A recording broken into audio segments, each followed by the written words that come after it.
Elizabeth I. Good old Queen Bess is one of the most remembered queens in the British monarchy, male or female. She's a pretty big deal. Elizabeth loved to make her fellow male nobles fall under her spell. She was witty, cunning, and very well liked by her court. However, one of the things that earned her some enemies was establishing a Protestant England. Her sister Mary, her predecessor, fought very hard for the opposite. She was very Catholic, and we will get to how bloody that was later, but Queen Bess a lot of people off, especially Spain.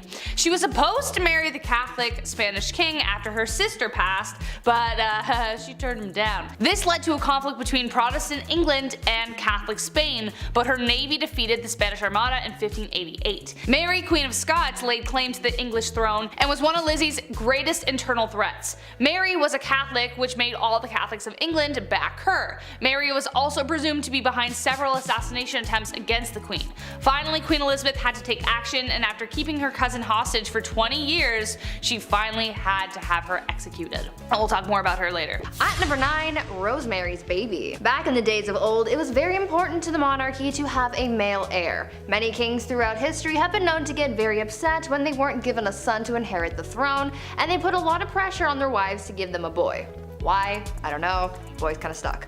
Anyway, this probably drove a lot of people crazy, but there's at least one confirmed case of crazy baby fever from Maria Eleonora. She kept trying to have a baby, but when she finally got pregnant, everyone was hoping for a boy. Unfortunately, the odds weren't in her favor, and she gave birth to a little girl instead.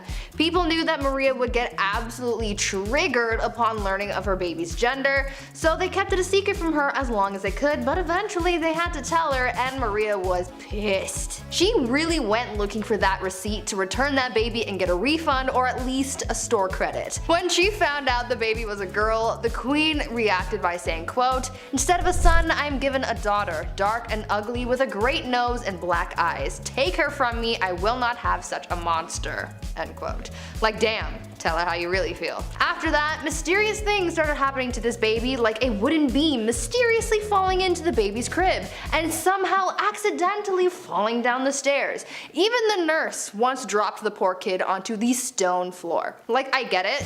You're disappointed, but that's still your kid, and a lot of people aren't given that privilege, so be grateful for your spawn. Number 8. Grace O'Malley. We've got enough traditional royalty on this list that we definitely need to spice it up. Enter Grace O'Malley, the Pirate Queen of Ireland. Pirate Queen! What a title. Definitely considered unholy behavior, Grace abandoned the traditions of women of the time and fled to the sea. There, she took on the waves and perils of Davy Jones' locker with a legendary ferocity. She was born into the clan O'Malley around 1530, around the time of Henry VIII's rule over England and Ireland. Clan O'Malley was a notorious seafaring clan and ruled the southern shore of Clew Bay, Achilleland, and most of the barony of Murrisk for over 300 years. Grace was really well educated and could even converse fully in Latin, Spanish, Scottish, Gaelic, and French. She was not one to be refused, and after spending years fighting the British, she finally met Queen Bess, and not only did she speak Latin to her, but she refused to bow as she was considered a queen herself by that point. At number 7, Mother Knows Best. I think after hearing about these queens who've done some dark things to get their way, you would think that it's safe to say you don't mess with a woman and her plight for power. Unless you want to end up 6 feet under, that is. One Roman Empress, Julia Agrippina of Rome, was pretty spoiled already. She lived a lavish life, her husband was the emperor, and she had a family. But that just wasn't enough for her, and she wanted it all. Julia was quite ambitious, and she spent most of her early life trying to dethrone her predecessors. She believed that she and her son had a claim to the Roman throne by birthright, and so she bamboozled her way into royalty by tricking her uncle Claudius into changing Roman law so that they could get married. Ew. Suddenly though, after they got married and she became empress, Claudius died, and most people think that Julia had something to do with it. That's likely the case. She and her son Nero went on to rule Rome from 49 to 54 CE. Julia stayed by her son's side for as long as she could so that she could hold on to her power, but eventually Nero got tired of his mother manipulating him and he had her forced out of power. Julia, as you could imagine, was furious because power was the one thing in the world that she desired most, and so she rallied a group of supporters to try and overthrow her son, but the plans backfired and she was expelled instead. Talk about ambition getting the best of you. Number 6. Princess Olga of Kiev. Okay, wow, this woman. One saint you definitely don't want to mess with. Despite being a saint, Princess Olga of Kiev was actually pretty sinful. She was one of the most vicious and vengeful rulers in the history of Kievan Rus, which would later become Russia, Ukraine, and Belarus. Olga took center stage after her husband died and made sure she would never be forgotten. Her husband died in a very gruesome way by the enemies that we're going to talk about in a second. When the people who viciously unalived her husband tried to persuade her to marry their leader, they sent 20 men. Olga told them to wait in their boats, had her men dig a ditch in the meantime, and the next morning buried the men alive. She then lied and told the king she would accept his offer if he sent his best company to retrieve her. He didn't know about all that stuff yet. When they got there, she locked them in a bathhouse and torched it. But it didn't stop there. Olga didn't stop there, that's not her style. She would later host a steak dinner with her enemies in which they were staked. Very Vlad the Impaler, I know.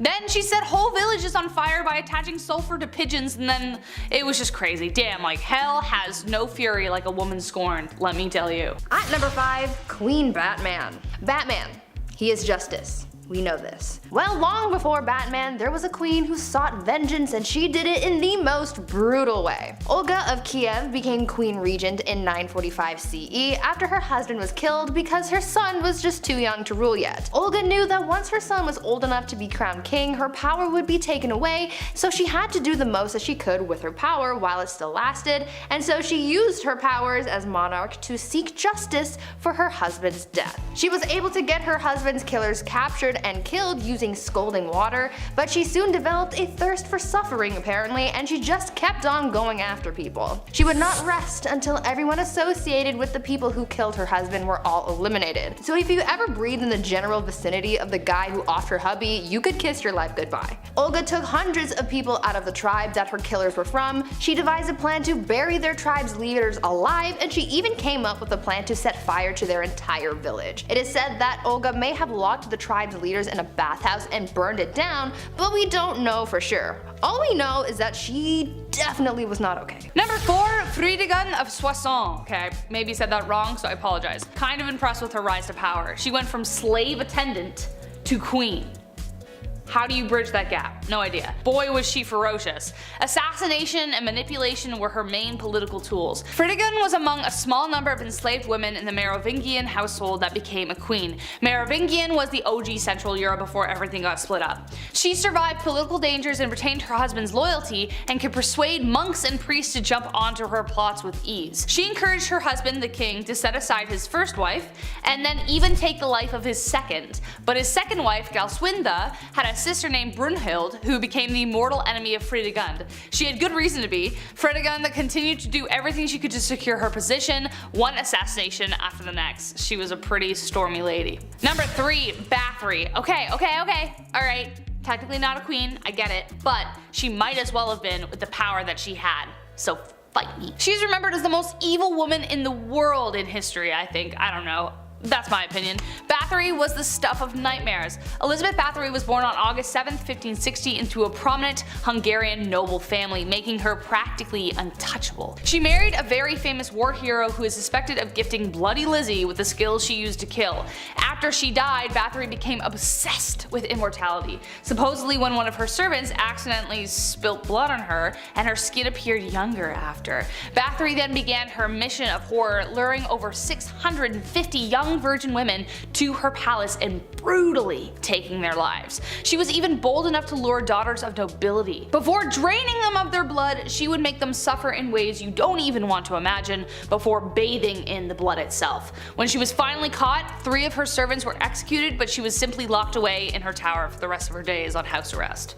Ugh. Number 2, Catherine de Medici, also known as the Serpent Queen. History colors her story as the tale of the evil queen. On one hand, she is remembered for being one of the most powerful French queens in history, and then on the other, she was blamed for the many atrocities that took place during her reign.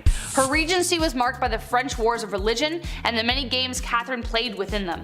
The Catholics and the Protestants, as previously mentioned, were at war, and she spent a lot of time trying to find peace. Kind of. But she was a passionate Catholic and is believed to have tried to remove a Protestant general from her son's side. When he survived the attack, she lied and convinced her son that the Protestants were responsible, so she scapegoated them. So he authorized taking the lives of their leaders. Enter St. Bartholomew's Massacre. Catherine implicated the general, which resulted in him being the first to be beaten and then tossed out of his own bedroom window. An estimated 3,000 French Protestants were taken out in Paris, but the total countrywide was around 70,000. And last but not least, Bloody Mary, actually known as Queen Mary I of England, so no, I'm not talking about the girl you say in the mirror 3 times so that she appears and you're like, wow, I'm haunted forever.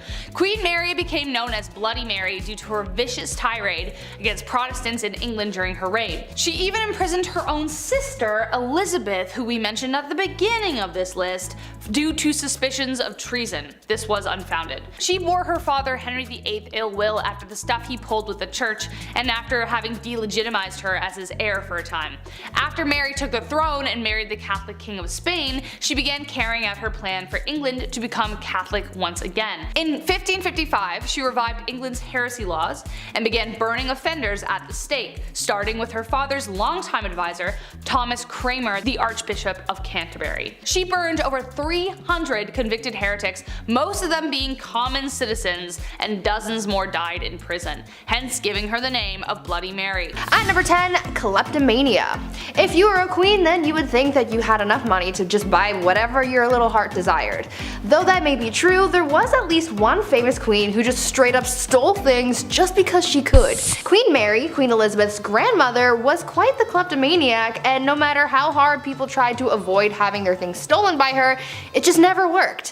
When the queen would visit someone's house, she would walk around looking at whatever knickknacks you had lying around, and when she found something that she liked, she would stand there and just sigh super loudly to get someone's attention. Much like how my dog used to sigh dramatically when he wanted food. Anyways, usually when someone heard the sigh, they knew that this was a sign that the queen wanted whatever she was gazing upon.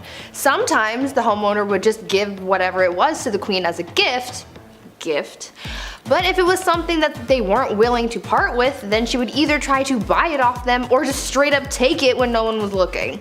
This became such a big problem that people started hiding their prized possessions before hosting the queen in their home, but she eventually caught on to this strategy, so she just started showing up uninvited. She could not rest until she owned pretty much everything in the kingdom. Number 9, Catherine the Great. So Catherine the Great was called the Great for a reason. She was a pretty epic woman by most accounts. She even had one of the first vaccines, which is pretty crazy. Though she wasn't actually born in Russia or even Russian at all, Catherine was not content to go down in history quietly. She considered herself an enlightened ruler, and history tends to agree, with aims of prioritizing education for the people. She had many lovers, and there is enough evidence to suggest that the son she had was illegitimate.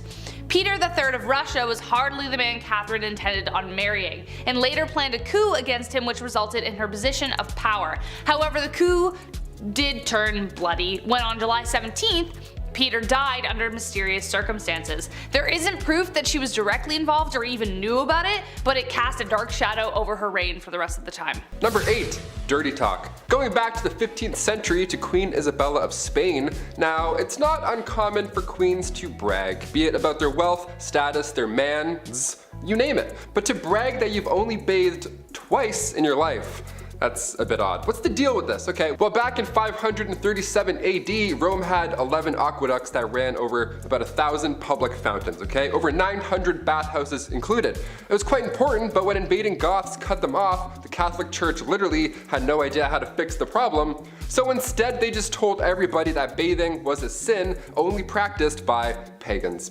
So at one point in history, you could have ran a bath, thrown in a bath bomb, relaxed for an hour, got out, and then immediately you're a sinner. Worst of the worst too, how dare you having a bath on Monday afternoon, you monster, you pagan monster. The Old Spice guy would have rocked their world. Number 7, Mary Queen of Scots. I told you I was gonna bring her up. A name you will recognize as I've already mentioned her before, but in terms of who the villain in that story is, it depends on which side you're telling the story on. Mary's story is full of tragedy, romance, betrayal, loss, and heartbreak. Unlike Lizzie, Mary was a dedicated Catholic and spent the entirety of her reign trying to gather the Catholics against Elizabeth. She had a series series of marriages and relationships that led to tragedy every which way she went. Her first husband, the Dauphin of France, died shortly after their marriage. Her second husband she loved until he became a drunkard, and then she just started running things. But he was mysteriously unalived while she was 6 months pregnant. He was inside a building that exploded, but his body landed outside and it turned out he was strangled, so what happened there? She would later give birth to 2 stillborn sons, but she would have sons later on. She would have a son who would inherit the throne after Elizabeth's death, but it was due to Mary's plotting and scheming that eventually ended her in death. So she did actually plot to kill Elizabeth. So that's a pretty unholy deed, I would say. Number 6.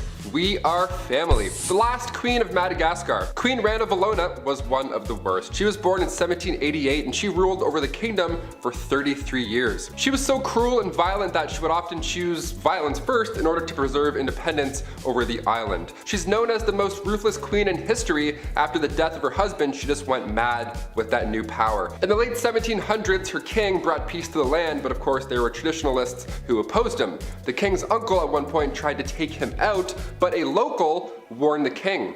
That king repaid the local by adopting his daughter, Rana Valona, to marry his son, Prince Radama. Now, when her prince was alive, they didn't get along at all. And then come 1810, the king passed away, giving Ranilova the promotion of a lifetime.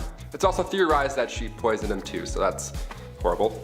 Ranilova kept away the advances of the French and the British and left bodies of those who tried to attack out for display on the beach. Lovely, like bobbleheads. In 1845, Queen Rana Valona ordered 50,000 subjects to build roads across the jungle for 4 months straight for this massive buffalo hunt. Well, 10,000 of those poor souls died of starvation and exhaustion, and also not one buffalo was hunted, nor seen.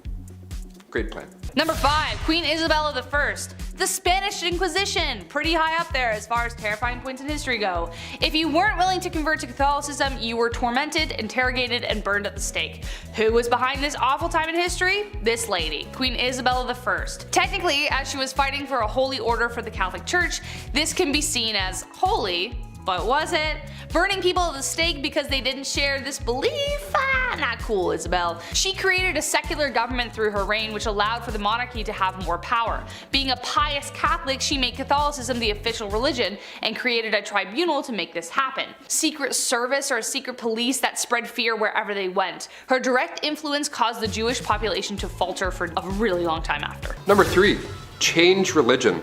Ruling alongside the pharaoh Akhenaton from 1353 to 1336, Queen Nefertiti, aka Lady of Grace, aka the Lost Queen of Egypt, was only 15 years old when she married 16-year-old Akhenaton. Now, alongside her new young husband, she built an entirely new capital city called Amarna and ruled over what's now considered the wealthiest period in ancient Egyptian history. But when it comes to spoiled queens, or rather queens who could do anything they believe with their power, we have to mention the queen that changed Egypt's religion. Both her and her co-ruler were in a cult, the cult of the sun god Aten. In the earliest accounts of the queen, she assisted her husband in a ritual that smited the female enemies of Egypt at the time, and there have been a few blocks that have since been recovered from the Theban tombs of the royal butler that depicts the queen wearing her unique blue crown, part of these sun god rituals. So now cut to the end of the king's ruling, the Aten was now Egypt's main god. Some queens change laws, others change religion. At number 2, fake village. Imagine being so privileged and so disconnected from the world that you pretend to be poor for fun. Well, that's pretty much what Marie Antoinette did. This French queen was known for her lavish and opulent lifestyle, and that's really the only life that she knew. Apparently, living the life of a rich queen started to get a little boring for her, and she wanted to find an escape, and so she got her people to build a fake village for her so that she could pretend to be a commoner. This fake village included 11 cottages, a lake, a watermill, a working dairy, a windmill, a barn, and other quote-unquote peasant buildings. Maria apparently loved this little peasant village, and she would bring other people to enjoy it too. When she brought her guests to the village, she expected them to yes-and their way through the day and really immerse themselves into their role of a common person. She would even tell her ladies to ditch the ball gowns and wear something simple to blend in. Marie even took her kids to the fake village to teach them about farming. Even though she loved her pretend peasant lifestyle, it still didn't help her bond with the real common people, and it certainly didn't save her from the guillotine. And finally, coming in at our number 1 spot, surprise entrance. The last true pharaoh of Egypt, Cleopatra VII, ruled from 69 to 30 BC. She's known mainly for her love interest, of course, her two mans, Mark Antony and Julius Caesar. And to this day, we're still trying to uncover more dazzling details of the lost queen. Now, she ruled alongside her young brother, and her life was much more than being just beautiful, which is what everyone seems to focus on more than anything. Both children were assigned to the throne, Cleopatra being 18 and little bro being 10 years old. So Cleopatra, being a little older, therefore a little wiser, became the ruler. A couple of years passed and eventually Cleopatra was pushed out of Alexandria over her greed for power, classic, but her little brother, equally a co-ruler, had her driven out. He was jealous, and honestly, I'm the youngest in my family, I kinda get it. But Cleopatra wasn't quite done yet. She had a few tricks up her sleeve. Believing she was the goddess Isis reborn, this beautiful goddess, Cleopatra made these dazzling entrances whenever she could. Most notably in 48 BC, right when Caesar arrived in Alexandria during that family feud with Ptolemy VIII. She wanted to meet the Roman general, but she couldn't be seen because there was a little bit of family beef, so she had herself wrapped up in a linen sack and then personally delivered to Caesar's bedroom. Hashtag your order has arrived. Surprise. Now, she won the heart of Rome's future dictator here, obviously, and eventually she regained Egypt's throne. Her brother wasn't too fond of this alliance, and in the following battle, he drowned in the Nile River, resulting in Cleopatra's return to power. Kicking off the list at number 10, Heart of Glass. Alexandria of Bavaria, the royal who believed she had swallowed a grand piano made of glass.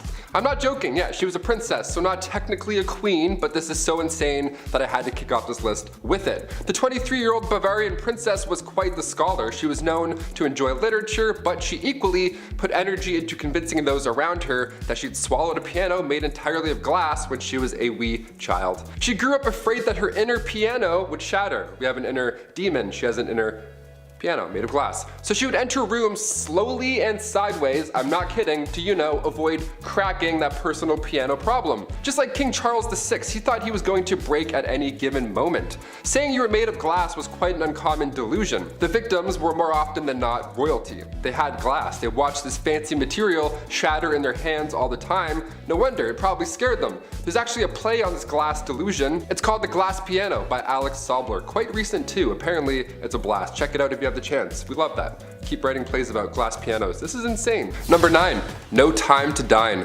If I'm eating, don't acknowledge me as a human being. I sound like a pug when I eat, okay? I don't waste any time. I love food, okay? It's business. Now, if you're a queen and you eat fast, well, everybody else has to eat fast as well. This began back in Queen Victoria's time. The queen loved to feast and she didn't waste any time at all. Like, it's really fast. The way the royal family works is that when the queen is done, that course or that meal, you're also done. So when Queen Victoria would smash an entire 7-course meal in 30 minutes, which apparently she could do easily, you'd be blowing on your soup still and Queen Victoria would already be telling everybody to pack it up. That's stressful. All because she could eat lots of food in a short amount of time. Also, once the queen gave a toast, you couldn't even speak. Also, once the queen placed her cutlery on the table, regardless of where you were during that course, everybody's plate would then be taken away at the same time. And the next one would then come in. I would just put my food in my pockets, you know, screw it. It's almost like when you go to all-you-can-eat sushi and you have like some sushi left over, you don't want to waste it. You're like, you know what? I'm not paying that bill. At number 8, cross-dressing. Empress Elizabeth was quite the character, I guess you could say. Since she was a monarch, she could do whatever she wanted, and that is exactly what she did. You see, she was quite into fashion, more specifically men's fashion. The Empress believed that she just had legs for days, like Naomi Campbell, and she wanted to show them off to the world, but the only problem with that was the fact that back then, pants were reserved for men, and so since she wore dresses all the time, no one got to see her godly legs. Well, to combat that, Elizabeth came up with a solution. She was known to hold huge parties where everyone had to cross-dress. She only did this so that it would give her an excuse to wear pants. And I mean, she could have if she just wanted to wear them on a regular day, but she didn't want to be the only woman in men's clothing, so she made everyone else dress up too. At these parties, no one looked good or really enjoyed themselves for that matter.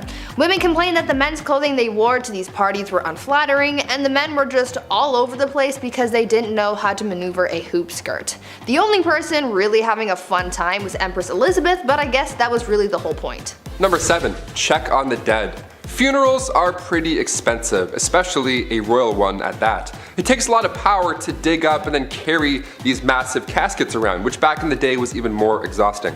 Joanna of Castile was born in 1479. Her marriage to the Duke of Austria was arranged, but she was very much in love, maybe a bit too much. Hear me out. When her husband met his fate in 1506 due to typhoid fever, Joanna would have his tomb unearthed and then opened over and over again, just so she can make sure that he was still there. Now, of course, I feel bad for the queen here. She was clearly not coping with his death well, but to have his tomb or casket or coffin, whatever you want to call it, to have it opened and closed over and over and then dug up and then put back in the ground, she would make people carry his body around everywhere she went.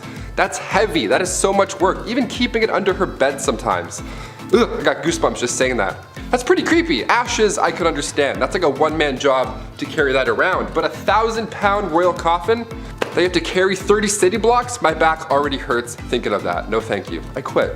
At number 6, deadly affairs. Dating is hard. If you've ever been on dating apps like Tinder or Bumble, then you know that things aren't as easy as it may seem when it comes to finding someone that you remotely like. Maybe we should take a page out of Queen Nzinga's book when it comes to dating, because it seemed like she had fun with her escapades. Well, maybe don't actually do what she did because it's actually pretty gruesome, but you get what I'm saying. Queen Nzinga from what is now modern-day Angola was a busy woman. After taking over the throne from her brother, she juggled the monarchy, wars with the Portuguese, and having a love life. The queen pulled together a harem of only the most attractive men, but because she was such a busy person, she didn't really have the time to walk into a room and choose who she was going to sleep with that night, so she came up with an alternative solution. Nzinga would have 2 members of her harem fight each other to the death every night, and whoever won got to sleep with the queen. Solid plan, right? Well, the winner wasn't really all that lucky for too long, because she would have the winner executed the following day. At number 4, test drives. Catherine the Great of Russia was well known for a number of things. She was known for being a good leader, a strong ruler, and surprisingly for her naughty bedroom fun times as well. She was well known for her adventures in baby making, and there was once a rumor that she did the deed with a horse. Obviously that wasn't actually true, however she did do it with a lot of men. The only problem that she really faced when it came to finding a new partner was actually having the time to do so. I mean, it's not like she could swipe through Tinder while sitting on her throne, right? What was most important to her was finding a new lover who was skilled in the sack, and she didn't really want to waste time on testing these guys out, so she had someone else do it for her. Catherine had a friend take her potential partner out on a test drive, so to speak, so that she wasn't wasting her time on someone who couldn't meet her standards. Remember, she is a very busy woman. It is said that on a couple of occasions, Catherine's tester friend was caught in bed with Catherine's partner again well after the Empress was with him, and that made things a little complicated, but I imagine that they got past that. Or at least I really hope they did. At number 3, Evil Empress. This next Empress is pretty similar to Olga of Kiev, whom I talked about earlier. Empress Wu Zetian also had a thirst for blood and suffering, but not towards people who have necessarily wronged her. You see, when she came into power, she was determined to keep that power by any means necessary, so she had all of her rivals killed. So anyone who could possibly overthrow her or come for her seat on the throne was eliminated. The Empress ordered the execution of the previous Empress, as well as members of her own family, including her own newborn daughter. She didn't want to risk anyone taking away her power, including her own offspring apparently. She didn't hold back on the methods of eliminating her rivals either. Yeah, sure, she could have just done a 1-2 stabby stabby and called it a day, but that's no fun. Instead, she had people poisoned, strangled, mutilated, or even burned or boiled alive. Good soup. Eventually, she retired from her part-time job of sending people back to their maker and started spending more time with her lovers and getting addicted to aphrodisiacs. People weren't quick to forget about all that bloodshed though, and so to get back at her, they had all of her lovers killed and the Empress was exiled. She got a little too greedy and karma came back with a vengeance. Number 2, Ice Palace. If you're a fan of the film Frozen, this next one is gonna get you jazzed right up. Anna Ivanova, the Empress of Russia from 1730 to 1740. Okay, so in celebration over their victory with the Ottoman Empire, Anna gave the order to build an ice house, this massive ice palace. Best place to cool down if you ask me. I'll leave. This ice palace was pretty impressive. If I was there, I would 100% lick the walls. Obviously, someone definitely did, you know that for a fact. 20 meters by 50 meters, and even more impressive, there were ice trees and ice birds sculpted inside. How magical is that? Anna arranged this marriage with a prince and one of her maids. Now they didn't know each other, they were forced to ride an elephant, and all the guests were dressed up like clowns. Yep, that's all valid, that's all accurate. You heard me. You may be thinking, wait a minute Taylor, an ice palace in Russia, was that maybe cold? Yeah, it was an absolute nightmare. Anna made the guests party all night, freezing cold, they all got sick, dressed like clowns. I went to an ice hotel in Quebec once, spoiler alert, it's cold and boring. There, I just saved you $70. You're welcome.